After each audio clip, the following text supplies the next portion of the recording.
جو تقریب حضور سے صحابہ سے ثابت ہے ضرور کرو ضرور کرو ضرور کرو. عضوا علیہا بالنواجذ، اپنے دانتوں سے پکڑ لو اس کو. اور جو تقریب ثابت نہیں حضور سے اور صحابہ سے، یقیناً یہ کہیں باہر سے آئی ہے. یا تو ہمارا خاندانی ہم پس منظر جو ہے، اکثر تو ہندوؤں سے مسلمان ہوئے، وہ سادات ہوں، صدیقی ہوں، فاروقی ہوں، عثمانی ہوں، وہی ہیں نا جو باہر سے آئے تھے.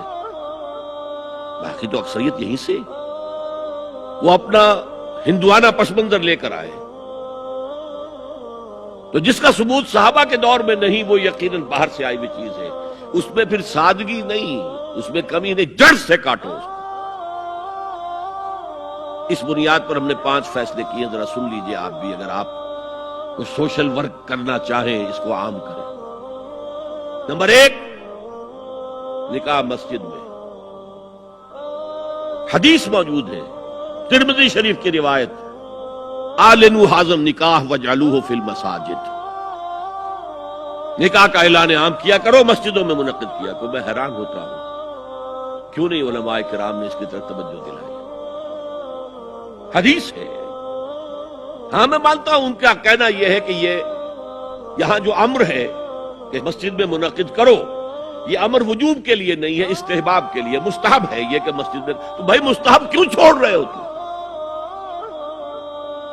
وہ اس لیے چھوڑنا پڑتا ہے، مولوی بیچارے کی حیثیت ہے ہی نہیں معاشرے میں کہ وہ کہے جناب یہاں آئیے میرے پاس، میں نہیں آؤں گا آپ کے گھر نکاح پڑھانے کے لیے.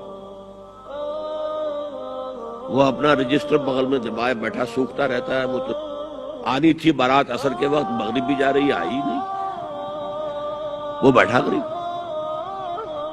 پہلے 20-30 روپے ملتے تھے، اب 200 300 400 ملتے ہیں. اور کیا؟ میں نے انہیں یاد دلایا، دیکھو شرم کرو. عیسائیوں نے آج تک اپنے چرچ کی اور اپنے پادری کی عزت یہ رکھی ہے کہ شہزادے اور شہزادی کی شادی ہوگی وہ بھی پادری چرچ میں آئیں گے. پہلی بات یہ ہو گئی کہ نکاح مسجد میں. نمبر 2، نکاح کے موقع پر کوئی دعوت طعام نہیں، کوئی ثابت نہیں. دعوت طعام صرف ایک ہے، وہ ولیمہ ہے. اور یہ لخت جگر ہے، نور چشم ہے، 18 20 22 برس گھر میں رہی ہے، وہ جا رہی ہے. خوشی نہیں ہے وہاں، صرف یہ ہوتا ہے اے سائی آف ریلیف. ایک ذمہ داری کا بوجھ تھا، اللہ نے آج پورا کرا دیا، اتروا دیا بوجھ. پھر بھی اندیشہ ہوتا ہے، پتہ نہیں مزاج ملے نہ ملے، نئے ماحول میں جا رہی ہے، وہاں جا کر ایڈجسٹ ہو یا نہ ہو. اندیشے پھر بھی ہوتے ہیں. تو ان سے مرغ پلاؤ کھانا اور متنجن کھانا کوئی معقول بات نہیں ہے. معقول بات کیا ہے؟ لڑکا، اس کا گھر آباد ہوا ہے، وہ ولیمہ کرے. اس پر باقاعدہ حدیث اولبو ولو بشاۃ، ولیمہ ضرور کرو چاہے ایک ہی بکری ہو تمہارے پاس. ذبح کرو، کاٹو، کھلاؤ گوشت اپنے دوستوں کو، احباب کو. یہاں تک کہا کہ بیسا طعام الولیمہ، برا کھانا ہے ولیمے کا کہ اس میں غریبوں کو نہیں بلایا جاتا. ظاہر بات ہے مسلی کھلانے کے لیے تو ولیمہ نہیں ہوتا، اپنے احباب کو، دوستوں کو بلایا جاتا. پھر بھی میں تم سے کہتا ہوں کہ جسے ولیمے کے لیے بلایا جائے وہ اگر نہیں جائے گا تو اللہ اور اس کے رسول کے حکم کی نافرمانی کرے. تو جس رسول نے اتنی تفصیل سے حکم دیا ہو ایک دعوت کا، وہ دوسری دعوت میں بھی خیر ہوتا. میں بیان کرتا ہوں، جب نکاح مسجد میں اور کوئی دعوت طعام نہیں تو بارات کا تصور خلاص. بارات کس بلا کا نام ہے؟ قرآن میں تو کوئی ذکر ہی نہیں، عربی میں یہ لفظ ہی نہیں. اجتماع طرفین مسجد میں ہوا، نکاح ہوا. لڑکی کو، حضرت فاطمہ کو رضی اللہ تعالی عنہا، کچھ خواتین جا کر چھوڑ آئی تھی اس حجرے میں جو ایک انصاری صحابی نے حضرت علی کو دیا تھا. ان کا تو کوئی گھر بھی نہیں تھا. کوئی حضرت علی آئے ہوں اور آ کر وداع کرا کے لے کے گئے ہوں، کچھ بھی. چوتھی چیز، جہیز کا کوئی تصور اسلام میں نہیں. خالص ہندوانہ رسم، خالص ہندوانہ رسم، خالص ہندوانہ رسم. ہندوؤں میں کیوں ہے؟ وہ اس لیے ہے، معقول بات ہے کہ لڑکی کا وراثت میں کوئی حصہ ہے ہی نہیں.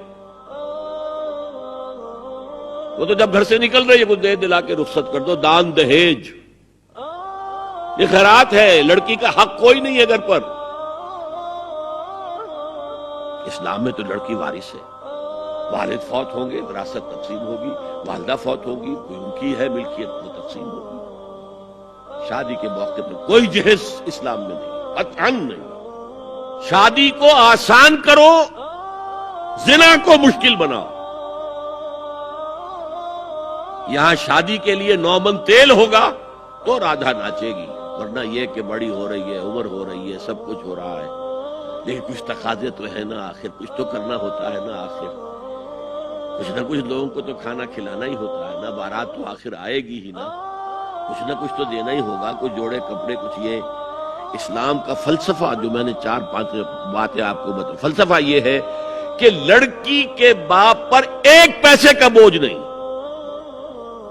اس نے لڑکی پال پوس کے تمہارے حوالے کر دیا، اب اور کیا چاہتے ہو تم؟